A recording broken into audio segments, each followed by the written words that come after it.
Hey guys, what's going on? Welcome to the Leading Edge Cricket Podcast. We are live streaming this T20 World Cup preview. It's the semi-finals, Rich. It's the semi-finals.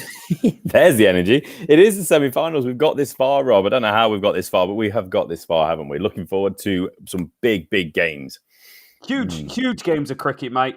I've got my strong English accent while wearing an Auckland top. I'm completely split. If I was at the ground, I'd be in half a black cap shirt and half an England blue shirt. No. And everyone would hate me. Yes, absolutely right. And I'm not sure you think you've still got a strong England accent, but you chucking around your darters and all the rest of it. One of them. You're a Kiwi. You're a part Kiwi. Part Kiwi, you fish and chips. Yes. But it's a blockbuster episode, mate. It's really exciting times. The game kicks off. I think it's 2-3 a.m. out here, so can't wait to that. Now, as part of this, we've been running our podcast through every single game that's gone on through this competition, and as a build-up to the semi-finals, I think it's really important just to close off because it was a massive game. New Zealand versus Afghanistan was the first, you could call it a quarter-final contest because essentially, minus India winning, the winner was going into the semi-finals to play against England, mate.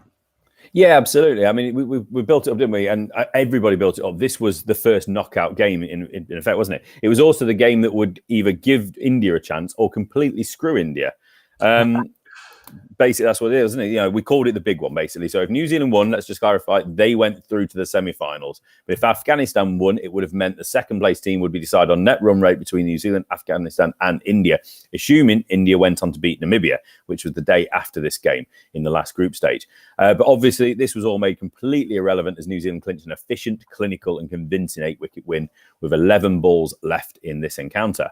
So let's get us up to date then. Afghanistan, they batted first up, Rob, didn't they? They put up a respectable but very under par 124 for 8, which after stumbling to 19 for 3 or 5.1 overs, no.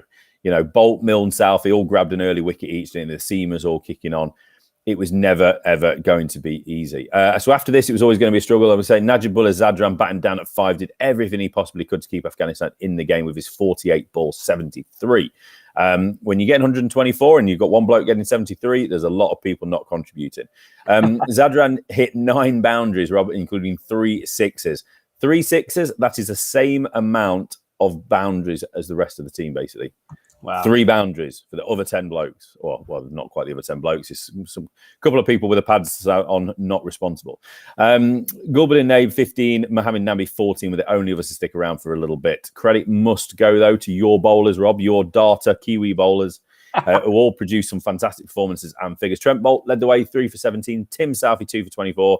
One of the leading wicket takers in T20 cricket ever.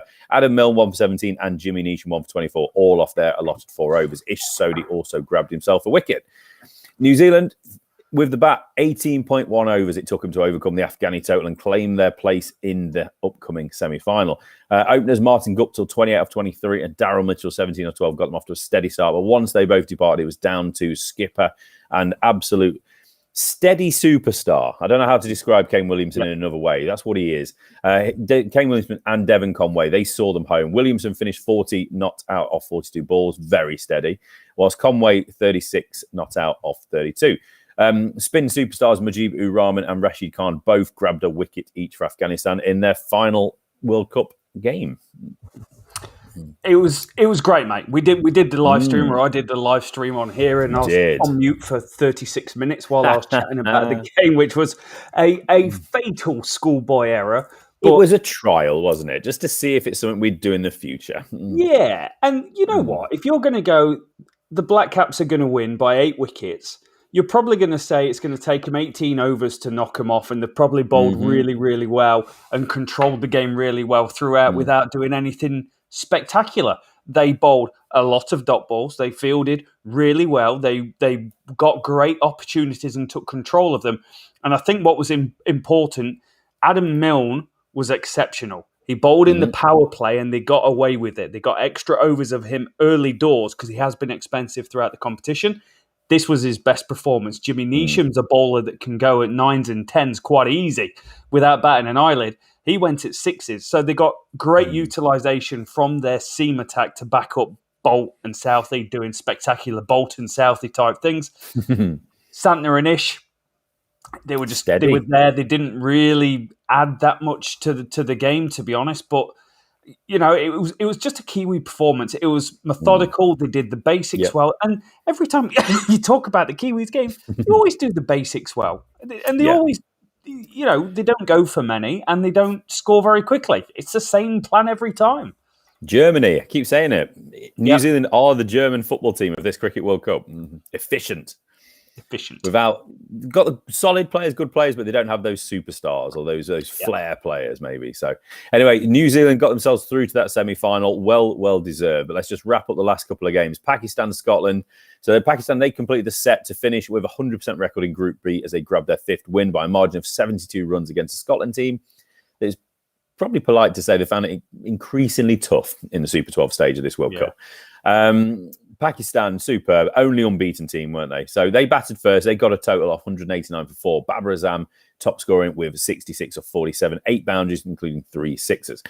Fellow star opener Mohammad Rizwan was removed at the end of the power play for just 15. So that's not happened very often in this competition. So how would they respond? Well, pretty well, Rob. Fakhar Zaman went for 8 with a score on 59 for 2. So Scotland did have a little luck in there, didn't they? They had a little chink in the armour of Pakistan, but it didn't really mean much. So as much as Scotland would have been satisfied at that point, Pakistan just rolled on. Mohammad Hafiz struck a fluent 19-ball 31, and then Shoaib Malik took the innings home with a lovely and brutal unbeaten 54 off just the 18 deliveries.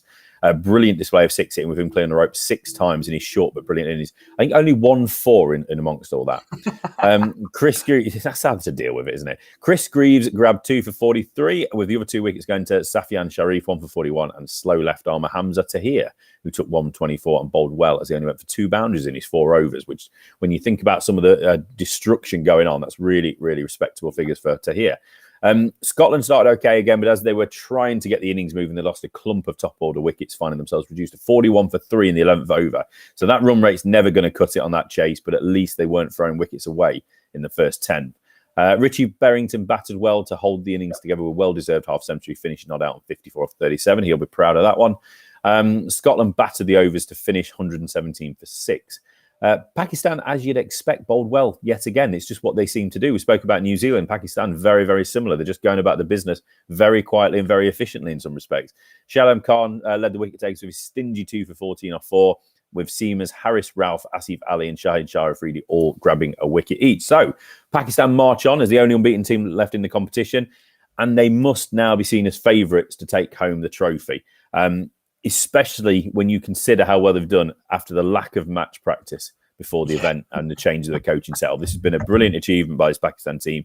Even if they don't go on and win this competition, they should still be very, very proud of what they've achieved, considering all things. They've definitely done the nation proud, haven't they? Like, they're a passionate nation. They're a cricket-loving nation who are hurted. Yes.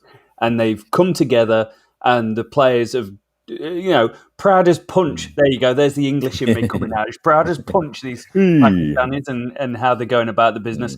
It just excellent performances all around. Babar Azam is doing Babar Azam type things. Top scorer at the ODI World Cup. This World Cup, he's got 450s from 5 innings. The only fail was against the Black Caps, and that's because Black Caps are pretty good at cricket as well and play a similar sort of game. It's just stereotypical. This is a stereotypical Pakistani batting performance. They were in the mire, 35 for none, leaving themselves wickets in hand. They get to 15 overs, they're 112 for 3. They've got huge amounts of wickets in hand. And then the power play goes bonsai and they hit 43 runs in the final 2 overs, including 4 out of the 5 overs in the power play went for over 12 runs. At the death, not at the power play. Essentially, what they do is they score this many runs, and then they go to the next set and they score this many runs, and then they go to the final set at the death, and they're doing this, and they do it well. Amazingly, every single time when we see teams struggle when it comes to the death because they've already lost wickets or they're picking out fielders a little bit a la England against South Africa in the Rabada hat-trick. But Pakistan have just got a way of doing it. They're they're well-rounded. I like well-rounded people. I like well-rounded teams, and they're a well-rounded cricket team playing well-rounded cricket. They certainly are, and they're going to be a big Well, they're going to be the big team to overcome, aren't they? You would hope that they would get themselves through to the final. They certainly deserve it. And we probably are a little bit biased because they will be up against Australia in the semi-final that we'll get to and have a chat about very, very shortly. But we can't finish this chat of the group stage without wrapping up every single game, Rob. And this is the final group stage of the Super 12. We did the qualifying competition. We've done the group stage. India. Not forgetting they were playing Namibia, but India. This is who we need to talk about now, isn't it? Yeah. So let's just go through it first, and then we'll just chat a little bit more around it. So after the outcome, obviously the New Zealand-Afghanistan game, this was basically a dead rubber. The last game of a gripping group stage. I don't care if anyone criticises this competition. Excuse me, Indian head coach. This has been a great competition, but this obviously ended with a predictably convincing win for India. They claimed a 9-wicket cruise of a win, with Rahul seeing them home with an unbeaten 50. So Namibia once again, they batted first in this one, but they once again put up a respectable total, 132 for 8 for this one. Stephen Bard and David Weiser were the top performers with 21 and 26 respectively. But it was the Ravi spin duo, Ashwan and Jadeja, that proved the keys for the Indian attack. Ravichandran took himself 3 for 20, and Jadeja claimed a man of the match worthy 3 for 16. JJ Bumrah also did JJ Bumrah things, 2 for 16 for him. Rowett Sharma, who has recently, I think yesterday, was announced as Virat Kohli's successor as captain of the T20 side, got things off to an absolute flyer again, hitting 56 off 37 before being dismissed by Jan Freiling, the only Namibian bowling success of the day. Surya Kumar Yadav joined Rahul and struck 25 off 19 to get India over the line, with Rahul's unbeaten 54 in just 34 balls. So excellent performance once more for India, who will rue their slow start to this competition as they board their flight back home to watch the upcoming semis and final from the comfort of their armchairs. As for outgoing captain Virat Kohli, he ended with a win again, and he showed what he is as a captain. He turned this competition around after losing the first 2 games. He turned this team around, and they were just brutal. But for his batting, though, it's a bit of a sad end in the T20 world, isn't it? Because he basically all he's got for to show for his batting is a bit of pad rash. Because he was the next man in, wasn't he? So not the end he or India had in mind when this competition started, bearing in mind they were joint favourites with England. So it's a shame in some ways that New Zealand got that win, because it would have been nice to have really took it down to the last game. But obviously it wouldn't have been a shame, or you won't see it as a shame, because obviously I assume India would have topped it on net run rate. I'd say if it had have gone down there. So I think the question is, if India had a better draw, as in they played Namibia and Scotland, Afghanistan in the first 3 games, and then New Zealand and Pakistan, are we looking at a different outcome where they've gone and they've won the group? Yeah, I think so. I think obviously, it's all up in the air. It's irrelevant, isn't it? Absolutely irrelevant. But it could well have changed things. It's their own fault that they started slowly. Yeah. Yes, they were up against the better teams, but you have to be ready. You have to be prepared. They were playing IPL until, a little while before. So maybe that's where the issue, there's the obsession, and I'm not using that as a critical word, but their obsession with IPL has meant that it took them time to bed together as an Indian T20 11, rather than a disparate group of 11 individuals that then came together eventually. It just shows you the character of the squad. We know the quality's there. We know that they underperformed in the first 2 games, even though credit should go to Pakistan and New Zealand. But they showed the quality and character that they came back. They showed what they did against England. This India setup has got grit, it's got determination, it's got fight, it's got all those things. And they came back, yes, against the lesser nations, but they still had to get those results. And they had to get them really, really convincingly and efficiently, didn't they, as well? Yeah. If they had have, if New Zealand, had have been beaten by Afghanistan, then the run rates would have been easily in India's favour.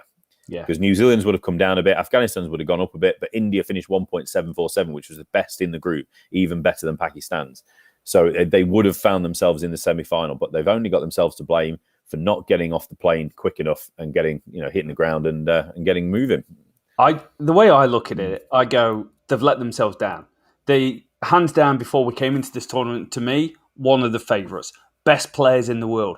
KL Rahul lighting it up in the IPL, top run scorer 2 years in a row. Rowett Sharma, the best opener in world cricket, Test match, one dayer, T20. He can play all the formats. He can probably do well in the back garden as well. Yeah.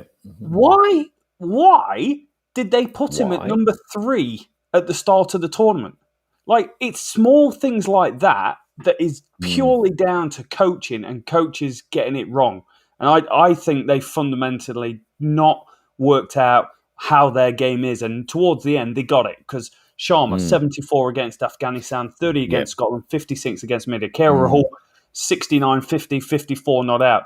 They worked it out and they upped their strike rate. The strike rate was terrible at the start. They actually finished with a 143 strike rate for the competition, which is the second best, just behind England. But that was way down. The spin was way down, and it only got up to a 114 strike rate. So they struggled against quality teams spin in the middle overs. Adil Rashid taking a whole bunch of wickets, Ishsodi taking some wickets in the middle. And I would never have looked at this Indian team and gone, you've got a problem playing spin in the middle overs. Never.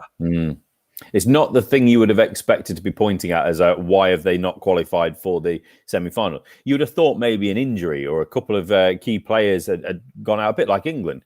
Injuries to key players, or maybe a Rahul or Sharma for some reason just couldn't get into their groove in this tournament. But openers, like a lot of teams, like Pakistan, like Afghanistan, like England, openers have been key for this Indian team, haven't they? The opening partnership, Rahul and Sharma have been exceptional. The bowling has been great as well. How on earth is this Indian team not got itself through to the semi-final? Again, no criticism of Pakistan and New Zealand. This is what tournaments are all about. It's about who comes in prepared. Pakistan have showed you don't have to have had all those games in the run-up. They've come in and hit, been unbeaten. Fantastic. They hit the ground. They were determined. They wanted something about this. You wonder whether India didn't see this as didn't take it seriously, didn't see it as important, especially on the back of the IPL, which potentially some of those players might see as more important as their preference. But they got a rude awakening, didn't they, really? They got a bit of a slap around the face. And it made them, maybe it humbled them a little bit. It made them maybe get back to work, get back to some of the basics behind the scenes. And I'm sure Virat Kohli would have been telling them some hard truths as well. Just to get them back up and running, because there's a team of superstars, team of egos in there. And again, we've said this a number of times. When we talk about egos, it's not necessarily a negative thing. It just means it's something that you have to try and control a little bit. And India maybe just got ahead of themselves. Maybe they just thought they were the team to beat in this without realizing that they had to beat other teams first. I agree, mate. There's work to do. They've got an outstanding lineup, and the next World Cup's only in a year's time anyway because of how it's all worked out. So they're going to be red hot by the time they come in, and I think it's down in Australia or up in Australia from where I am. So I can just see Tim Payne going, see you at the Gabba, mate, to the Indian team that turn up and probably go on and win the World Cup. Yeah. Well, we've got to get to them Aussies in a minute, mate. We'll get to them semi-finals. One question. Yes? How many Test centuries have you got? Oh, the same amount as Tim Payne. Same as Tim Payne. Same Tim Payne. High five that. Yeah, I have the same as Tim Payne. Yeah. Yes, we will tell you who's going to win the semi-finals.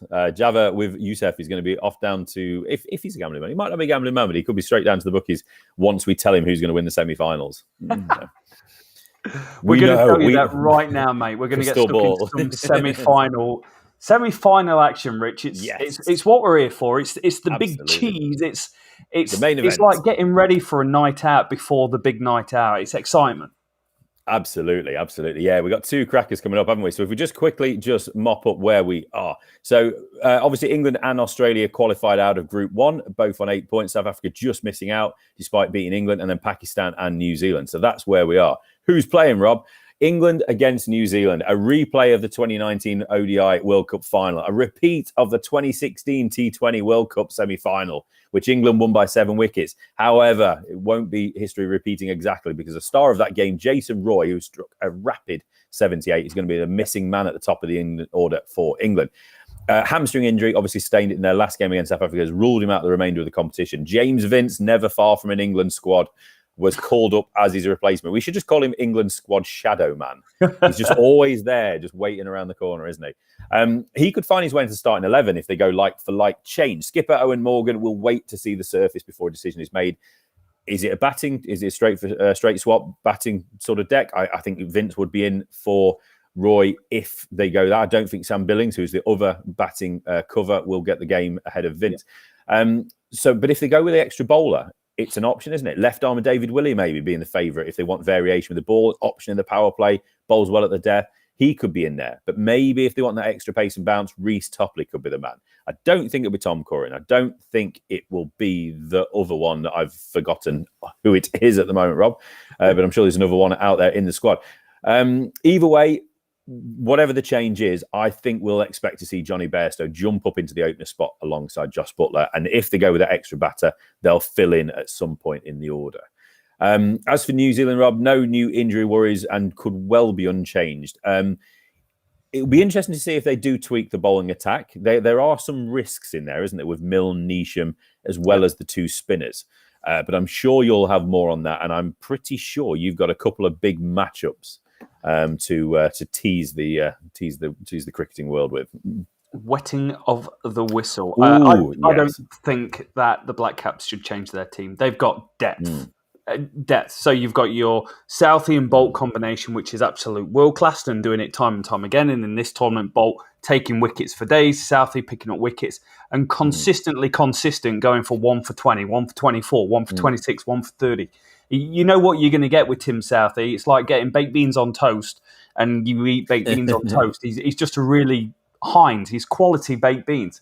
Sodhi and Santner will probably both play. The reason I say that is because they want options. Jimmy Neesham, you can't always get 4 overs out because he can go for 12 at an over. He can go for 14 an over, or he might give you 4 overs for 6 at a time. So that could happen. Daryl Mitchell can throw in the overs as well. He bowls in Test cricket, not quite as good. But the key one for me, Adam Milne from this New Zealand team, can you get 4 good quality overs from him? And when do you bowl him? Because, Rich, the first key battle is Josh Butler, Universe Josh, going up against this New Zealand pace attack. Now, can England do it at the top of the order without Jason Roy? It's a huge question, and it puts more and more pressure onto Josh Butler. Josh Butler, let's break this down. Scoring. You just seen the comment? I've just seen a comment saying you can't hear us. Yes. It seemed like it was okay before. Let's have a double check. On to Josh. Yeah, it's working. It's working. It is. It's working. I'm not sure about that. Give yourself check your mute. Check your mute. Check everyone's on mute. Rob knows very well about mute after his live streaming the other day and muted for half an hour. But this time we're pretty sure we've got some audio going. So hopefully you can hear us. We're nailing if you're in there. We're nailing it. Yeah. So Josh Butler, scoring runs of fun in this competition, mate. His strike rate is absolutely off the charts. He's got a 195 strike rate against spin.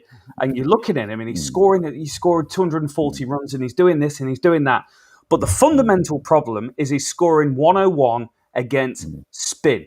271 off right arm seam, Tim Southey, Adam Milne. He's going to enjoy facing you. 160 off left arm pace, which is when Trent Bolt comes in. But right arm spin, 103 strike rate. Left arm spin, Mitch Santner, 100 strike rate. The Kiwis have got to look at how they can bowl Mitch Santner in the power play. Because he does bowl, and if he can get in there and he can get Josh Butler, who isn't going bonsai off spinners at the moment, they've got a really, really good chance. The spin bowling attack for New Zealand goes at a 6.86 economy rate, which is good. It is good.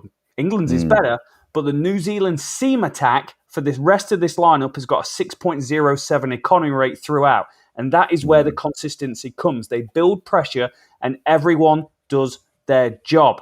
David Malan, Owen Morgan, Josh Butler, Liam Livingstone versus Ish Sodhi and Mitchell Santner. They all go under a 103 strike rate. Johnny Bairstow plays spin really well, Rich. The problem is, if he goes and opens, who plays spin well in the middle overs for this England team? It's good question. It's going to be challenging because you're losing one of the key assets that you've got in the middle overs to really score runs. The other main matchup is England's bowling unit and how do they control the middle overs. For me, the best opening bowling attack in the competition at the moment. They take runs and they generally keep teams under control and they can win the game in those moments. Chris Wokes is good. Tymel Mills was very good when he was bowling. And Moeen Ali's been really good with his spin. But the middle overs is going to be key for England. Reason being, Adil Rashid 4.95 economy rate in the middle overs and takes a wicket every 13 balls. And you look at this New Zealand team and the way they're set up, they've got aggressive players at the top. They've got makeshift openers in Daryl Mitchell. You've got Martin Gupta, who is world class, but can he go on and get a big score? And then you've got Kane Williamson and Devin Conway, who are a complete contrast of each other in this competition so far. Kane Williams is an exceptional player, but he's got a long-term elbow injury, which is really restricting him. He's going at a 118 strike rate off seam bowling in these middle overs and overall. But he's going at 81 against spin. So if you start bowling Adil Rashid, if you start bowling Moeen Ali and trying to get that matchup, it's a really good position for England to be in the middle overs. Likewise, Devin Conway, exceptional player, 200 on debut at Lords. He's been doing it. He averages 50 in everything he does. But the fact is, this competition, he's got a 136 strike rate against spin and is playing it really well, the opposite to Williamson. However, his strike rate against pace is 72. So between the two, England need to find a way of starting to dot up and getting these matchups right. Get Williamson on strike and dot him up with the spinners, because we know he can get off strike well with the pace bowlers. And then it opens New Zealand up for Glenn Phillips coming in, Jimmy Neesham coming in and doing a little bit of bonsai. So they're the big two. You've got to stop saying bonsai. I'm sure it's more of a tree than actually going something. They're the matchups for me. It's Joss Butler against this New Zealand attack and England against the New Zealand spin attack, because we know England play pace well. And then it's, can England control the middle overs? If they control the middle overs, New Zealand are only going to score 120. That's it. Who's going to win, Rich? I don't know. I'm not going to take long, but I just want to make a couple of things here. First one, Chris Wokes. Does he play? Yes or no? Got to. He's too good not to for me. Okay, good, because he's obviously he had a great start to the competition, but he's obviously gone, economy rate's been going up and up and up, hasn't it? So it's just worth just something, just seeing if they do make any other changes. I think he'll stay in as well.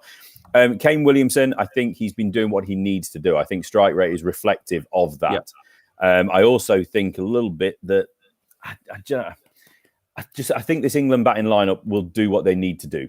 I think Santner and Sodhi have been going pretty well, but they're not the best spinners in the world, are they? And I think England will be brave enough to take chances and take a risk against those spinners. It's not like your Adil Rashids, Mujibu Rahmans. It's not like Shahid Khan and others and Imad Wasim or the Indian spinners or whatever.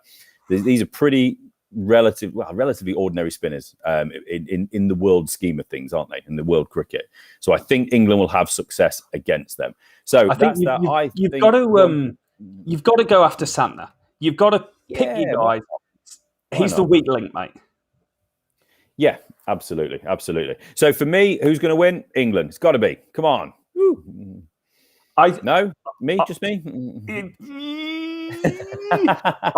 I think England are the better team, and I think England are going to win.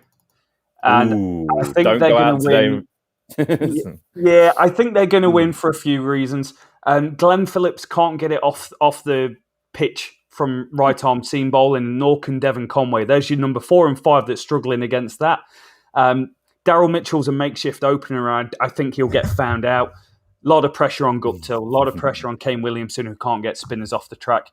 And it's a very long tail. I think England, even with injuries, are the stronger team out of the two here. And, anyone watching who's just a general fan, who's not an England fan or not a New Zealand fan, they're going to turn around and say England's the better cricket team. Just the Kiwis overperform and prepare really well for things. So they won't be a pushover, but England will win. Absolutely. I think that's the way it's going to go. I think it's going to be a hell of a game. But I think the big game, the best game of these semi-finals is going to be Pakistan-Australia, Rob. So we are obviously very, very biased. We're looking forward to England, New Zealand. Rob, you're living in New Zealand. I live in England. We're both Englishmen. We are looking forward to that game. But Pakistan-Australia has to be the big one. Pakistan, as we said, the only unbeaten team in the group stage, up against this Australian team that seems to be getting stronger and stronger as the competition goes on. David Warner is back. He's back to form, Rob. Mitch Marsh has come in and added another dimension, especially with the bat. And Adam Zampa, is he still the leading wicket taker? Pretty sure he is. From the group stage, he's certainly got the best figures in any game with that 5 for 19, I think it was, the other day. look, any team attack as well that has a choice, of basically the likes of Pat Cummins, Mitch Stark, Josh Hayes would be a match for any team on their day. As for Pakistan, what more can we say about this team? They have been exceptional. Led brilliantly as skipper and Babar Azam has been a star of the competition alongside fellow opener Mohammad Rizwan. Their partnership is sensational. The records, the stats, whatever you want to say, and just the eye test. They are absolutely brilliant as an opening partnership. Shaheen Shah Afridi, the big guy, he leads the attack brilliantly, spotted by Haris Rauf and Asif Ali, obviously, with the wile of spinners Shalib Khan and Imad Wasim. Such a bowling attack is full of variety, options, and no little quality. They're going to be needed to be on their A game, though, to suppress these Aussies. But that's a hell of a team Pakistan have got at the moment. And as we've said, Pakistan always looked like a good team, but they just didn't seem to be able to put the results together. They're now doing that. This is a dangerous, dangerous Pakistan team, and Australia will also have to be absolutely on their game. What have you got for us, Rob? Come on, break it down for me, mate. Couple of things. Gets warmed up. Right. Oh. So these teams have played in UAE before, which is absolutely fine. That's really good for them. Pakistan won 2-1 when they played a few years ago. And Pakistan, in the last 6 games they've played, are 3-2 up with 1, no results. Key battles: Australia against spin. Australia have played really good cricket, let's be honest. They have improved vastly since before the tournament, before all the warm-ups where they was calling for Justin Langer's head, and they were struggling to put out a team because people wanted to play elsewhere. They've turned it around. 152 strike rate against pace. However, minus David Warner, who is absolutely... He's gone from being dropped and never playing cricket for Australia again to a strike rate of 141 against spin in this competition, which is extremely high. The Australian team has got a 103 strike rate against spin. Get spin early into this attack. Finch is really, really poor against spin, a 75 strike rate. Matthew Wade, 86. Glenn Maxwell, 90. Steve Smith, the great Steve Smith, a 94 strike rate. This is a critical area of the game. If David Warner takes the strike and hits the spinners, great. No one even thinks about it. But the fact is, when you drill it down, you look at the individual players, you've got some players who are not pulling their weight. Particularly, the matchup that I really like is Imad Wasim, who's got a 5.67 economy rate and takes wickets early. Bowls in the power play, bowls in the middle overs, creates great pressure. Hassan Ali and Haris Rauf, both with strike rates below 12. So the ability for them to take early wickets in this game is there. They average 2 wickets in the power play, Pakistan, when they're bowling. Expect them to get it here. Third place, most wickets in the power play, Australia. So you can see where this next matchup is going, and it's the Pakistan lineup. For Australia to win this game, they have to disrupt the Pakistan game plan. The Pakistan game plan that they execute sublimely every single time. They have got a ridiculously low average amount of runs scored in the power play. They go to the middle overs, and then they're in this position, and then they can go on and execute and go big at the end. Asif Ali, a 283 strike rate. Mohammad Hafiz, a 221 strike rate off pace. They've got freedom when there's wickets in hand, and they've always got it because they lose 0.4 wickets in the power play, which is the best by 3 times the second best place, which is New Zealand, who have a similar game plan but don't quite execute the batting quite the same. Pakistan are really well-rounded, a 142 strike rate against spin, a 139 against seam. But it's always the battles, Rich. It's always the battles that you line up. And Mohammad Hafiz, we're going, 221 strike rate. He's incredible. He's got an 80 strike rate against right-arm spin. When's he going to come into bat? Probably the middle overs. Who's going to be bowling? Probably the best middle over bowler in the competition, Adam Zampa. That's the matchup that you want to get if you want to get Mohammad Hafiz out. Babar Azam, he's got a 100 strike rate against right-arm spin, which is low. Rizwan, 100 against right-arm spin. And the immense Asif Ali, who hits the ball into the stands and wins games. 283 strike rate on the competition. He's got a 100 strike rate against left-arm spin. And if you're this Australian team, you've got to be looking at that matchup and you go, Ashton Agar, that is the person that we need you to go and execute and deliver on. Australia, control. Take wickets. They've got to take wickets. If they don't take wickets, they're lining themselves up for chasing 190, which I don't feel they're going to be able to do. Absolutely, absolutely. Good point making that. Is Swaraj? I'm sorry, I said your name wrong there. But yeah, it's a good point. Pakistan are due a failure, and this is the thing. It's like what you say over here, isn't it? It's like London buses. The longer you wait for one, the sooner it'll come. And they are unbeaten in 5. So yes, the law of averages suggests you're not going to keep winning games. At some point, you will stumble. But I don't see the chink in the armour of this Pakistan team yet. If they get what it's all about for me is that opening partnership. Whether they bat first, whether they bat second, it does depend on the pitch. It depends on the toss. I don't know. I don't know what Pakistan would prefer to do. I think with that opening partnership, I think it doesn't really matter what they do. They get off to a flyer if they're chasing. They set them up with a flyer if they're chasing. If they're setting a target, sorry. But that's the key for this game completely for me is can Australian bowlers remove one of that partnership? Babar Azam, Mohammad Rizwan. If you can break that partnership. How does Pakistan respond to that? Imagine if they both go in the first 6 overs, right? Both guys are out. We'll see. We'll see. Because it could happen. Stark is a wicket taker, although he's not been quite prolific in this. Yeah. Josh Hazlewood has been incredibly going under the radar in this tournament. I've got some stats for Hazlewood, a 5.8 economy rate and a strike rate of 10 in the power play. That tells you if he bowls 2 overs, he's going to get a wicket. And he's not going to go for many runs. That's what stats do. They tell you stuff, and that's what that's telling me. Breaking. And then you've got Zampa in the middle. This has always been a good Australian bowling attack. They just haven't always produced. And at the moment, they're doing enough. And they've got David Warner, who is single-handedly guiding that batting lineup through some pretty average performances from everyone else. What wouldn't surprise me? Mitchell Marsh comes in and saves the day and blasts a fast 50, looks like $1 million. He scored 53 in the last game against West Indies, 16 not out against Sri Lanka. Incredibly didn't play a couple of games. I don't know if he was injured, but he's been in really good form. He got 111 for Western Australia against South Australia.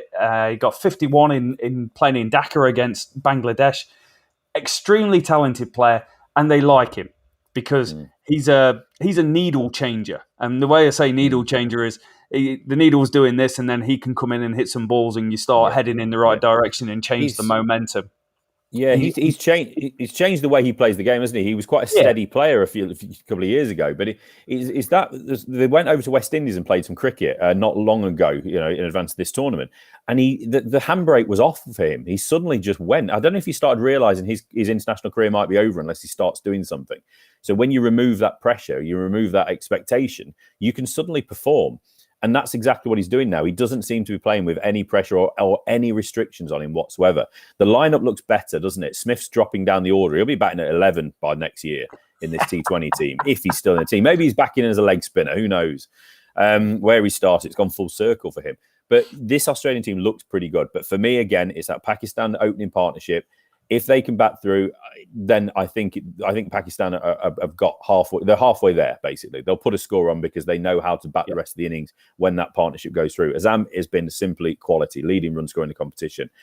They've got, like you said, players that later down the order that can smash it. But with the ball, Shaheen Shah Afridi has been a quiet man recently. He's been steadily going about his business. We've said about a lot of teams and a lot of people.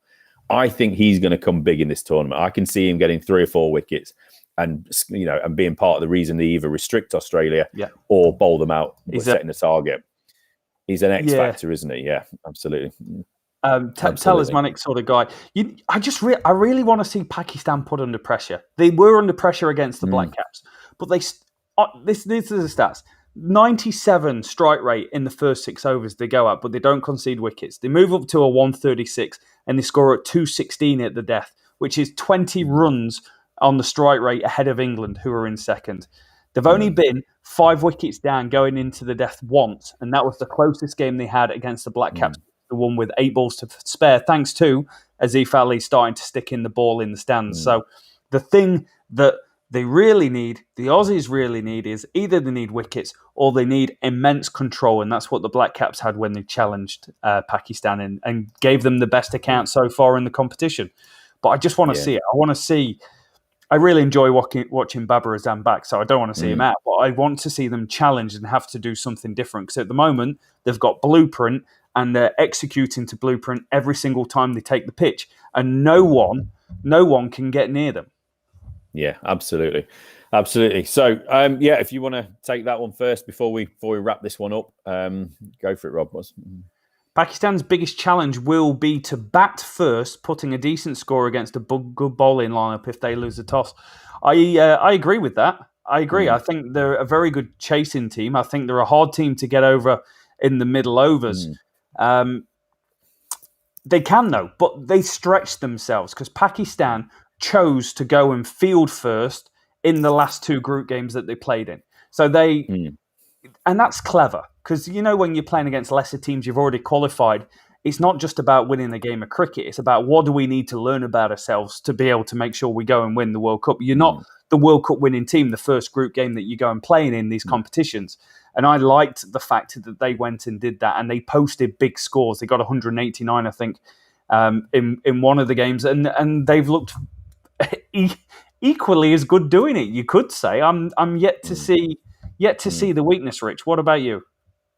Yeah, it's difficult. You can go around in circles in this game, can't you? Really, with who could do what could happen. I think this is a really good comment. I think this is probably what I'd like to finish on with this conversation. Is yes, Pakistan bowling hasn't been on the pump. I think team delivering the first punch may go all the way, and I think that's kind of what we're trying to say a little bit, isn't it? Is that if Pakistan bat first and Australia can get an early wicket, then it could be Australia's game. If Australia bat first and Pakistan can get a Warner or a Finch early, I think it could be Pakistan's game. So it's all about that. The team batting first, I think, is going to be under pressure, especially for that first 6 or so overs power play.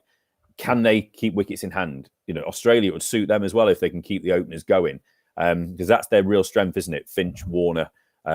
Down the order, I'm not as impressed with Australia. When Smith comes in, and Stoinis has been pretty good, but he's not been great. Wade, you're then losing a little bit, aren't you? But Pakistan are more set up to provide a foundation to then smash from. So, yeah, I think that's going to be it. I think that power play of whoever bats first is going to dictate the game. I think Pakistan have got just enough to keep this run going a little bit longer. I think the Antipodean in you, Rob, will be going the other way. You know what is the ideal final?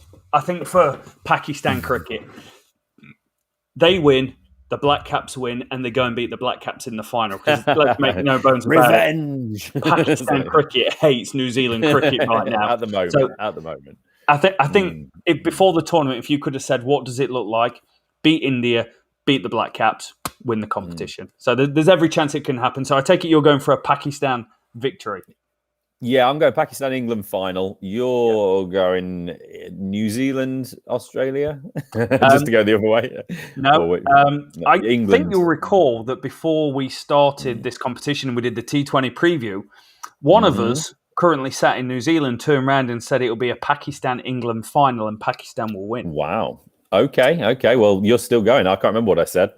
I probably had West Indies in there or something ridiculous. You had West Indies going deep, but you had England winning it. Good. Well, I'm still there. I've still got a chance. I can't wait for these games. I really can't. England, New Zealand is going to be great, but Pakistan, Australia is going to be greater. And that's going to be the big one for me. As an Englishman, obviously can't wait to watch this game a little bit later on today, though. Yeah. No spoilers. I will be not getting up at 3 a.m. for the game. I'll be watching it in the morning while I'm sat in this exact same spot, watching it, the replay live, avoiding the scores. It's the future of cricket. Okay, I won't even send you an emoji. It'll be fine. And can I just say before we wrap this out, Swaraj again, Australian middle order is not that inspiring in a chase, though. I agree. I absolutely agree with that point. It does not. I think if their top order fails, then I'm not putting money on their middle order. Absolutely not. So anyway, rally on. I've got to get some stuff done today, Rob. So I think that's time we put a pin in it for today. And then we jump back on after the semi-finals. Yep, sounds great to me. Thank you so much for joining us. Thank you for all the interactions in the chat, guys. We're just loving it. Loving the competition. Loving the interaction with you guys. So keep it up. Subscribe. If you are brand new around here, you can catch us on Twitter at Leading Edge Pod. And you can find the Leading Edge Cricket Podcast everywhere that podcasts are available. So